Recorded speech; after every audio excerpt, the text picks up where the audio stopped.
भरमसाठ साहित्य गणपतीच्यासाठी आणू नये. निर्माल्य गणपतीचं जे काही आहे ते जास्तीत जास्त तयार होणार नाही याची दक्षता घ्या. चांगल्या पत्री ज्या बाजारामध्ये भेटतात त्या गणपतीला व्यवस्थित एक एक पत्री निवडून व्यवस्थित व्हायच्या आहेत. सत्व रजतम ब्रह्मा विष्णू महेश या 3 तत्वांचा आदर सगळे तत्व त्या दुर्वेमध्ये आहे. त्यामुळे गणपतीच्या समोर, गणपतीच्या डोक्यावर किंवा सोंडीवर आपल्याला दुर्वा देवाकडे तेट करायचा आहे. गणपतीचं म्हणजे कुठलंही जे फळ आहे किंवा फूल आहे ते देठ जे आहे ते त्या परमेश्वराकडे करून मग व्हायचं आहे. आणि आपला जो डावा हात आहे तो हृदयावर ठेवायचा आणि एक एक पान, एक एक पत्री गणपतीला व्हायची आहे. विविध प्रकारच्या पत्री वाहतात. गणपतीला शमी सुद्धा खूप जास्त प्रिय आहे.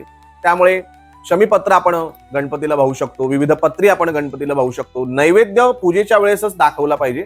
त्यामुळे सूर्योदय ते सूर्यास्त या कुठल्याही वेळेत आपण गणपतीची स्थापना करू शकतो. तुपाचा दिवा जर कधी असेल, तुपाची समय असेल तर ती आपल्या उजव्या हाताला ठेवायची आहे.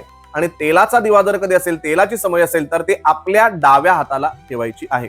तसेच गणपतीच्या उजव्या हाताला आपल्याला कलश भरून ठेवायचा आहे आणि गणपतीच्या खाली पानात थोडेसे तांदूळ ठेवायचे आहेत. त्याच्यावर गणपती बाप्पा आपल्याला ठेवायचा आहे आणि मग पूजेला सुरुवात करायची. सगळं साहित्य, हळदी कुंकू, सात्विक गंगाजल वगैरे वापरून मग आपल्याला पूजेला सुरुवात करायची आहे.